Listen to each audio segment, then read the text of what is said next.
Hey, you guys. It's Jim Moyer, and I just wanted to share something that is really random, and you might not take very seriously. And that's okay. It's kind of not meant to be taken seriously, but I have a pop culture magic kind of topic I wanted to discuss, and with the idea of bringing in pop culture, like what is modern, and bringing it into your practice, which is normally considered very old, right? Like we base it off of old traditions, old themes, etc., etc. And kind of, I don't know, just pop culture is an urban magic, are modernizing your craft or your magic or whatever your spiritual beliefs. And my boyfriend and I, a couple of months back, uh, came upon this realization that all of the Disney princesses, the Disney princess animated musicals and stuff, all kind of represent like they're like all archetypal, and they can all kind of represent like a pantheon of goddesses almost or spirit guides that you could work with. And so I have since worked with two of them intimately in a ritual, and it was awesome. Um, and also, just before I get started, I feel like some people sometimes get caught up with the idea that you have to use a real spirit or god in your spell work or your rituals. And I disagree that you don't. You don't have to do that. Um, you just don't. There's power to thought forms and creations. Like the more energy that people put into something, the more real it becomes, in my opinion. And so works of fiction and works of fiction. Um, sorry, I've been sick and my head is just so weird. But I really want to get back into making videos because I've been out for a few days. But oh, see, now I've just lost it. Let's get started. So anywho, I have no problem working with like fake entities. I think the more energy you give to something, the more real it becomes, especially in your own mind, and that's where most of this happens anyway. So, I have my current book of shadows, just a little notebook that I write in for reference, because it's where I wrote it all down a few months ago. So yeah, I just went through and this is very rough. I'm still working it out, but I wanted to share my initial thoughts about this with you. Um, so Tiana, she's my favorite Disney princess. Tiana is from The Princess and the Frog. And so I kind of thought that Tiana would represent like hard work, dedication, determination, perseverance being her main, I think, attribute. Learning to play. Because the whole movie was about her learning to play and learning to take life a little less seriously, but at the same time, uh, persevering in what your goals are, not giving up. Because in the end, she got what she wanted. She just had to go through a lot of spiritual transformation and spiritual alchemy to get there. Ariel, actually, I may have listed some of these in the list of my like favoritism, but Ariel from The Little Mermaid, of course, she would represent, of course, transformation, sacrifice, because she had to give up her voice to get what she wanted. And then later on, she had to give up her family to get what she wanted. It's all about sacrifice. Transformation, communication, of course, communicating your needs effectively. Um, I feel like if she would have communicated what she wanted very specifically, then she wouldn't have had to have gone through the voice bullcrap and losing Eric, etc., etc. And then, of course, honoring your path and finding your voice. Rapunzel from Tangled. Sorry, my eye is super itchy. Um, she represents dreaming, exploring, allowing yourself to dream.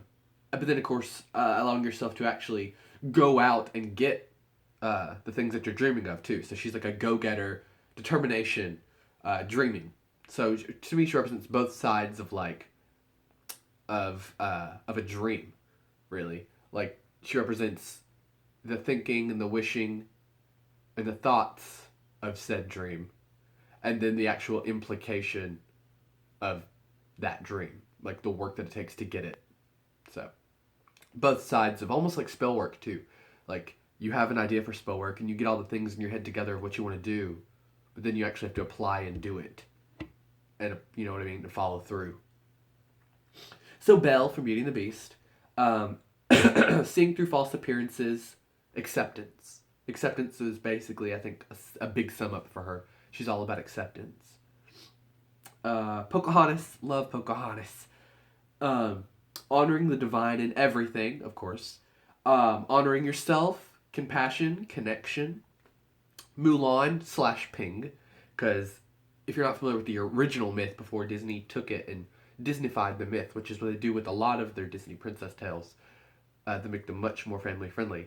In the original mythos of Mulan from China, she was actually transgendered, and when she became male, or Ping as they call him in the Disney version, she stayed male. That was who she truly was. So, self deception, self acceptance, courage, and loyalty.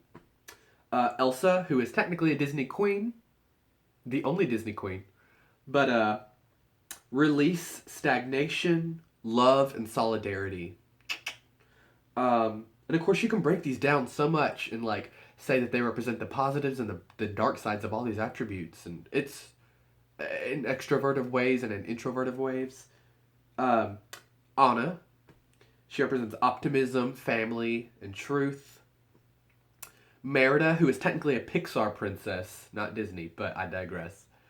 Independence, journey, perception, youth. Jasmine from Aladdin, trying new things, finding your own path, rebelling against constraint. Snow White. Oh, actually, I lumped these together almost like a triple goddess. Snow White, Aurora, who is Sleeping Beauty, and Cinderella, which are, of course, the original 3 Disney princesses that were created for Disney.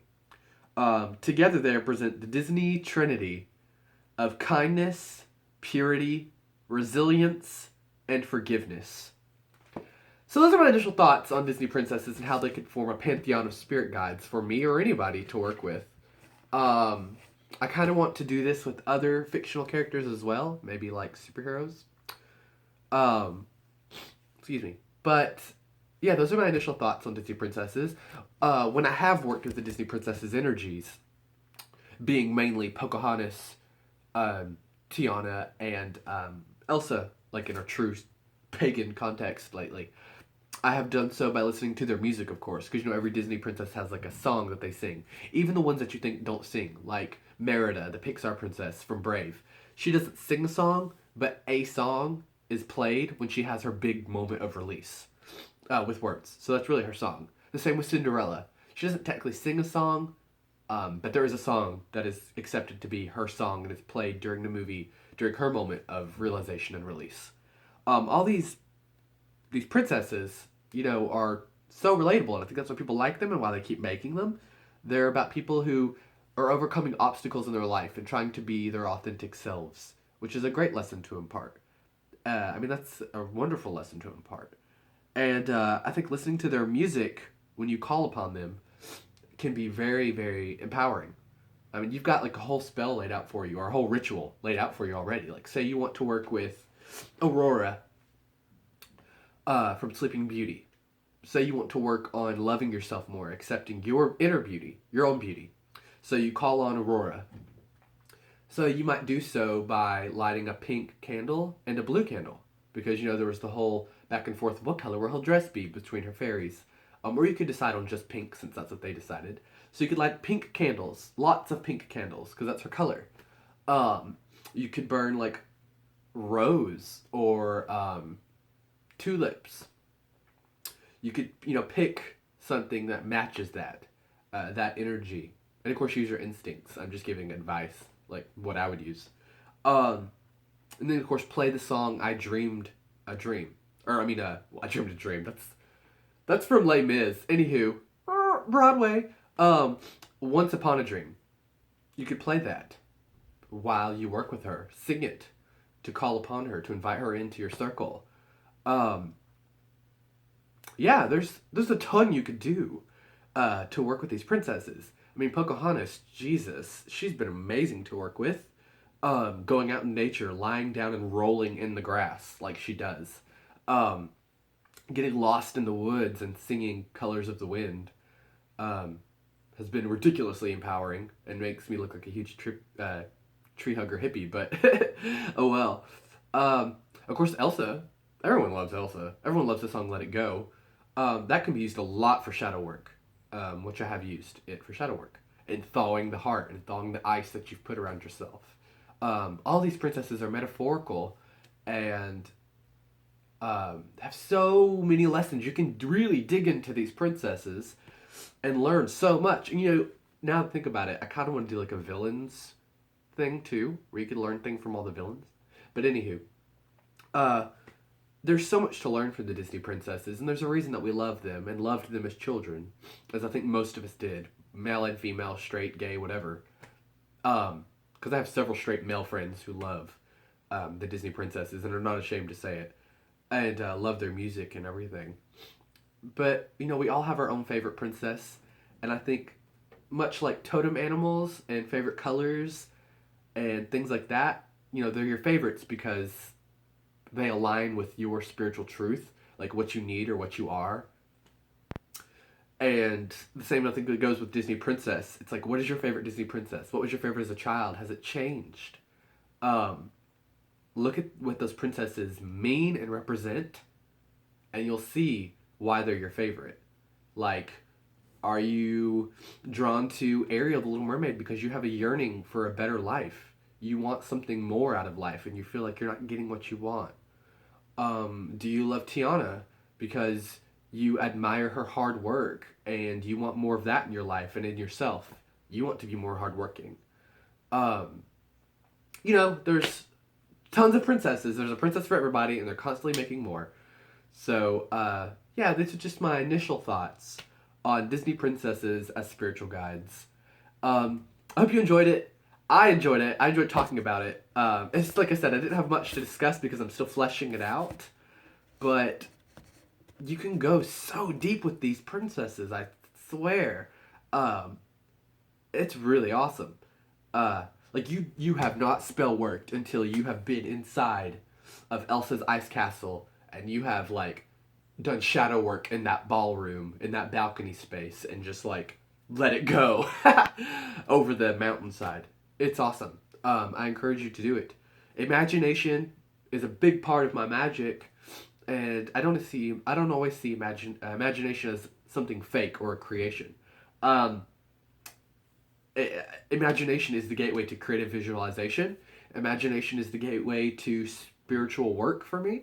Imagination is the gateway to astral journeying and spirit talk for me. Imagination is everything. It's this amazing tool that I don't know what I would do without. So, anywho, that is my video on Disney princesses. Yeah, let me know what you think down below. And as always, have a really great day wherever you are, you guys. Bye.